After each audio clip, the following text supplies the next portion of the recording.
Assalamualaikum warahmatullahi wabarakatuh. Apa kabar? Kembali berjumpa dengan saya Hersy Arif dari Forum News Network. Hari ini hari Rabu 31 Juli 2024, Presiden Jokowi dikabarkan akan kembali melakukan reshuffle kabinet. Menteri Investasi Kepala BKPM Bahlil Lahadalia akan dilantik menjadi Menteri SDM menggantikan Arifin Tasrif. Sementara jabatan yang ditinggalkan oleh Bahlil itu akan ditempati oleh Rosan Roslani, Ketua Tim Kampanye Nasional atau TKN Prabowo Gibran. Rosan ini sebelum menjadi Ketua Tim Prabowo Gibran adalah Wakil Menteri BUMN, setelah sebelumnya dia menjabat sebagai Duta Besar RI di Amerika Serikat. Penunjukan Bahlil menempati pos kementerian yang sangat strategis itu dikait-kaitkan dengan keberhasilannya melakukan pendekatan kepada dua ormas Islam terbesar di Indonesia, sehingga NU dan Muhammadiyah itu bersedia menerima konsesi tambang yang ditawarkan oleh Presiden Jokowi. Muhammadiyah kan kemarin dalam rapat koordinasi nasionalnya yang dilaksanakan di Yogyakarta memutuskan untuk menerima konsesi tambang yang ditawarkan oleh pemerintah, menyusul Nahdlatul Ulama yang lebih dulu sudah menyatakan menerima itu dan bahkan mengajukan izin untuk mendapatkan wilayah izin usaha pertambangan khusus kepada Kementerian Investasi yang dipimpin oleh Bahlil. Karena keberhasilan besar itulah Bahlil pantas naik kelas. Walaupun dia hanya akan menempati pos yang sangat penting itu beberapa bulan saja menjelang berakhirnya masa jabatan Presiden Jokowi. Presiden Jokowi kan akan mengakhiri masa jabatannya itu pada tanggal 20 Oktober. Artinya kalau sekarang ini atau hari ini Bahlil dilantik, ya nggak akan sampai 3 bulan masa jabatannya. Penunjukan Bahlil itu sekaligus menunjukkan juga kian renggangnya hubungan antara Presiden Jokowi dengan Ketua Umum PDIP Megawati Soekarno Putri. Ini sekali lagi kalau benar ya Bahlil dilantik menjadi Menteri SDM. Sebab kendati bukan kader PDIP, namun penempatan Arifin Tasrif sebagai Menteri SDM itu atas usulan PDIP. Jadi ini pos dari PDIP lah di kabinet. Benarkah kabar tersebut? Menteri SDM Arifin Tasrif ketika ditanya wartawan hari Selasa, ini kemarin ya, tanggal 30 Juli 2024, tidak membantah tapi juga tidak membenarkan. Ya tunggu saja katanya kepada wartawan yang mengerubutinya. Kalau benar mau diganti emangnya kenapa? Ujar Arifin sambil tersenyum menggoda wartawan. Ketika didesak wartawan, Arifin malah menjawab, "Insya Allah semoga kalian sehat-sehat saja." Pernyataan Arifin ini membuat spekulasi atau dugaan bahwa akan terjadi reshuffle kabinet ini semakin kuat gitu ya. Apalagi Presiden Jokowi kemarin sore itu juga sudah kembali dari IKN setelah 3 hari berada di IKN. 2 hari digunakan Presiden untuk mencoba ngantor di Istana Garuda di IKN yang dia sebut sebagai soft ngantor. Dan sehari sebelumnya kan Jokowi itu bersama dengan para selebriti dan influencer itu meresmikan beberapa proyek pendukung IKN antara lain jalan tol dan jembatan. Kalau benar Presiden Jokowi kembali melakukan reshuffle dan Bahlil dipromosikan ke jabatan yang lebih penting, kendati tadi sekali lagi masa jabatannya tinggal kurang 3 bulan, ini sesungguhnya sekarang ini tidak terlalu mengejutkan lagi. Dalam pertemuan dengan para ketua umum partai politik pendukung Prabowo Gibran atau Koalisi 02 pada akhir Mei lalu, Jokowi itu dikabarkan sempat meminta pertimbangan kepada para ketua umum partai ini untuk melakukan reshuffle. Namun pada waktu itu para ketua umum parpol yang juga para menteri ya, para menteri dari kabinet Jokowi ini, karena di situ kan ada Erlangga Hartarto, Ketua Umum Partai Golkar, yang juga Menko Perekonomian, kemudian Prabowo Subianto, Ketua Umum dari Partai Gerindra, yang juga ini Menteri Pertahanan, kemudian Zulkifli Hasan, Ketua Umum Partai Amanat Nasional, Menteri Perdagangan, dan ini yang paling bontot, yakni Agus Harimurti, Ketua Umum Partai Demokrat kan sekarang juga sudah jadi menteri, yakni Menteri ATR, Kepala BPN gitu ya. Dan mereka ini, para ketua umum partai yang hadir itu menganggap bahwa reshuffle itu tidak akan efektif, jadi tidak perlu dilakukan reshuffle. Nah, apakah benar pada waktu itu, Jokowi menanyakan rencananya ini bukan menanyakan, maksudnya meminta pertimbangan rencananya itu kepada para ketua umum parpol, ketika ditanya oleh wartawan dia membantah, dia tidak menyatakan dia tidak akan melakukan reshuffle. Nah, tapi yang menarik ini, penjelasan itu datang dari Ketua Umum Projo yang juga Menkominfo Budi Aris Setiadi.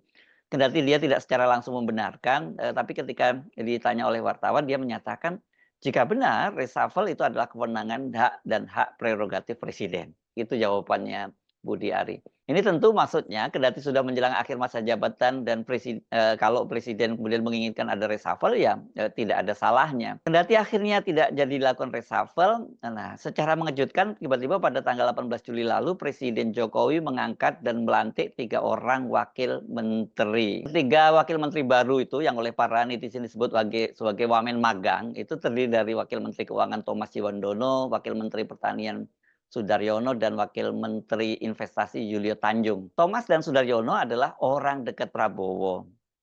Thomas atau biasa dipanggil Tommy Ciwandono adalah keponakan Prabowo yang selama ini menjadi tim gugus tugas sinkronisasi Prabowo Gibran bidang keuangan. Sementara Sudaryono adalah mantan aspri Prabowo yang kemudian dia ditunjuk menjadi ketua DPD Partai Gerindra di Jawa Tengah, dan semula dia dijagokan itu akan maju pada pilkada serentak nanti untuk menjadi calon gubernur di Jawa Tengah, tapi karena dia sudah diangkat menjadi wakil menteri ya jadi batal. Nah, siapa Yulia Tanjung? Yulia Tanjung adalah pejabat karir di Kementerian Investasi dan BKPM. Pelantikan ketiganya kalau tidak mau dikatakan mengejutkan ya tidak lazim saja ya, karena itu tadi karena karena ini sudah berakhir ya masa jabatannya.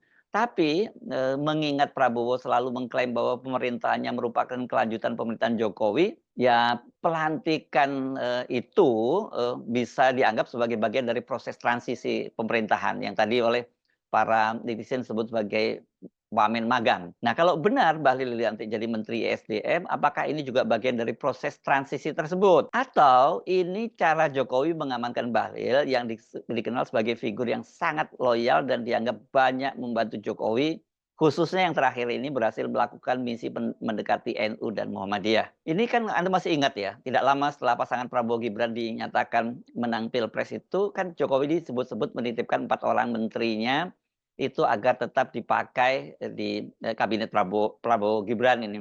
Salah satunya yang disebut-sebut adalah nama dari Bahlil dan tentu saja nama Pratikno Mensesnek yang sekarang ini selalu nempel kemana saja Jokowi berada, itu juga termasuk yang dititipkan oleh Jokowi. Dalam jumpa pers di kantornya tanggal 29 Juli kemarin, Bahlil mengisyaratkan bahwa Prabowo ternyata sangat senang dengan program tambang untuk ormas keagamaan itu. Bahkan kata Bahlil, Prabowo mengatakan kepadanya agar pemberian konsesi tambang itu pemberiannya diperluas, tidak hanya kepada ormas keagamaan, tapi juga kepada ormas lain yang dianggap berjasa kepada negara. Saya diskusi sama Pak Prabowo, kata Pak Prabowo, jangan hanya itu Mas Bahlil. Dilihat juga organisasi-organisasi lain yang punya kontribusi kepada negara, yang klasifikasi memenuhi syarat, ya kita kasih saja. Daripada kasih yang lain, nggak jelas pula sebagian kan. Benarkah ada permintaan semacam itu dari Prabowo? Kalau benar, berarti kan itu juga bisa diartikan isyarat bahwa Bahlil akan dipakai kembali dalam kabinet Prabowo Gibran. Karena kalau minta diperluas untuk itu kan berarti dia harus tetap ada di dalam kabinet ya. Apa posisinya? Ya kalau kaitannya dengan tambang, posisi apa lagi yang paling tepat kalau bukan sebagai Menteri ESDM? Benar sih dalam soal pemberian IUP ini berdasarkan Peraturan Menteri ESDM nomor 19 tahun 2020, kewenangannya itu dilimpahkan ke BKPM. Ini alasannya atau dasar pertimbangannya agar berada semua yang berkaitan dengan investasi itu berada dalam satu pintu di BKPM gitu. Jadi nggak terlalu banyak pintu gitu. Ini supaya lebih efisien. Namun namanya juga pelimpahan, artinya kewenangan tetap di tangan Kementerian ESDM dan bisa saja pelimpahan kewenangan atau mandat itu bisa ditarik kembali. Kendati muncul berbagai kritik dari berbagai kalangan, bahkan termasuk dari kalangan internal NU dan Muhammadiyah, namun Jokowi tampaknya sangat puas ini dengan keberhasilannya memberi konsesi terhadap ormas-ormas keagamaan, apalagi yang menyetujui atau yang menerima itu 2 ormas Islam terbesar, NU dan Muhammadiyah. Sebenarnya cukup nih yang lain-lain nggak perlu lagi dapat konsesi lagi, sudah aman lah Jokowi. Bahlil dalam jumpa pers di kantornya juga membela diri dari keputusan pemerintah yang inisiatifnya itu kan berasal dari dia. Ingat ya dulu bahwa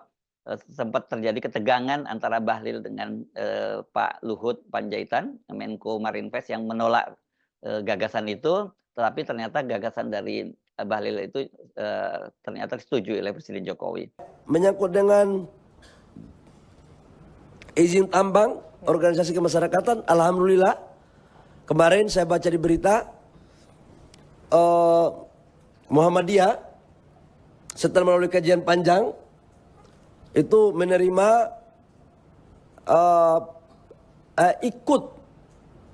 ikut serta dalam menjalankan program pemerintah terkait dengan pemberian konsesi. Dan kemarin saya sudah ditelepon oleh Pak Muhajir sebagai ketua tim yang ditunjuk dari rapat Muhammadiyah untuk pengelolaan tambang ini. Saya sudah dapat telepon dan saya pikir ini barang bagus. Kita saja yang terlalu a priori berpikirnya negatif duluan gitu kan. Banyak sekali ngomong ormas kalau nggak punya pengalaman gimana. Emang saya mau tanya, di Republik Indonesia ini orang pengusaha tambang itu sebelum dia pengusaha tambang dia sudah punya tambang duluan. Orang bilang lingkungan nanti rusak kalau organisasi keagamaan yang mengelola, yang benar aja lah. Sekarang aja nggak ada organisasi keagamaan yang mengelola, sebagian begitu. Justru kehadiran organisasi keagamaan ini untuk memberikan contoh kepada investor lain, kelola tambang yang baik dong, lingkungannya dijaga gitu loh. Yang ketiga, justru kita terlambat menurut saya. Presiden yang berani untuk memberikan begini hanya Presiden Jokowi. Ini adalah bagian daripada penterjemahan dan implementasi pasal 33 Undang-Undang Dasar 45. Dinyatakan bahwa seluruh kekayaan yang dimiliki oleh negara kita baik laut, udara, dan darat itu dipergunakan semaksimalnya untuk kesejahteraan rakyat. Dan ada demokrasi ekonomi. Yang namanya demokrasi ekonomi itu harus inklusif. Sila kelima itu bicara tentang keadilan sosial bagi seluruh rakyat Indonesia. Negara ini dibangun bukan pemberian, ini perjuangan.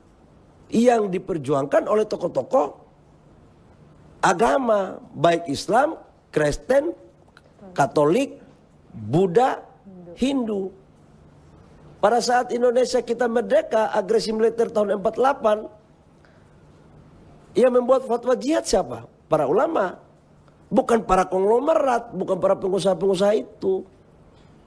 Ya mohon maaf ya, saya harus ngomong jujur. Pada saat konflik di Ambon, di Poso, yang mendamaikan siapa?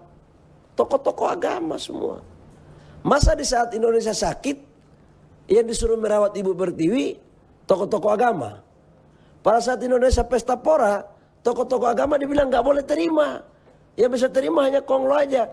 Itu enak dulu, nggak enak di kita dong kalau begitu cara berpikirnya. Dan cara berpikir ini menurut saya bertentangan dengan substansi daripada Pancasila dan Undang-Undang 45. Cuma selama ini kan nggak ada berani yang melakukan itu. Datang Pak Presiden Jokowi. Ini adalah bagian daripada program retribusi. Nah tapi kan retribusi ini kan harus dengan cara yang elegan, bermartabat dan beraturan. Nah aturannya kita buatkan. Di dalam Undang-Undang Minerba itu dinyatakan di pasal 6 itu dinyatakan bahwa pemerintah berkewenangan untuk memberikan WUPK dengan skala prioritas. Cuma selama ini belum ada PP-nya. Kita buatkanlah PP-nya, cantolannya di pasal 6. Orang kan maunya hanya BUMN. Dalam hati saya di mana sih hati kita ini? Kita kalau mau kasih ke rakyat kok susahnya minta ampun gitu loh. Tapi kalau kasih ke konglomerat, kasih ke investor asing, semua setuju. Jadi sebenarnya yang anti asing ini siapa gitu loh. Aku mau nanya, Pak Presiden Jokowi mau membela rakyat. Membela NU, membela Muhammadiyah, membela Katolik, membela Protestan, membela Hindu, membela Buddha. Masa di saat begitu dibilang bahwa kita nggak boleh dikasih, tapi kalau asing datang ambil, diam aja. Nanti datang lagi Kementerian Investasi bilang jangan hanya berpikir asing-asing, kita juga berpikir. Jadi jangan terjadi apa ya, ambigu gitu loh. Negara itu nggak boleh ambigu. Dan saya menjalankan apa yang diperintahkan oleh Pak Presiden Jokowi. Saya eksekusi. Nah terkait dengan Muhammadiyah, karena sudah disampaikan, saya kasih prolog panjang dulu biar kamu paham tujuannya. Ya kan? Jadi terkait dengan Muhammadiyah, insya Allah kita akan memberikan dari ex PKP 2B yang paling bagus. Di luar daripada KPC. Nah, benarkah Bahlil hari ini akan dilantik menjadi Menteri SDM dan bolehkah ini disebut sebagai proses magang sebelum dia nanti jadi Menteri definitif ESDM pada Kabinet Prabowo Gibran? Juru bicara Istana Ari Dwi Payana, ini sebenarnya dia koordinator staf khusus jabatannya, tapi kan sekarang dia jadi juru bantah itu ya. Dia membantah kabar tersebut. Bahlil juga sudah membantah. Demikian pula halnya dengan Mensesnek Pratikno. Itu tidak benar, tidak ada pelantikan. Kendati sudah dibantah, namun tampaknya rumor politik kelas tinggi itu tak kunjung reda juga. Ini masih ramai sekali di media-media sosial ya. Apalagi kalau kemudian menggunakan pakem baku ucapan Pak Jokowi, kalau iya itu berarti tidak, dan kalau tidak berarti iya. Ya jangan salahkan rakyat kalau mereka lebih percaya rumor ketimbang penjelasan, apalagi bantahan dari istana. Habis Pak Jokowinya suka gitu sih. Saya Hetsbun Arif dari Forum News Network. Sampai jumpa lagi. Wassalamualaikum warahmatullahi wabarakatuh.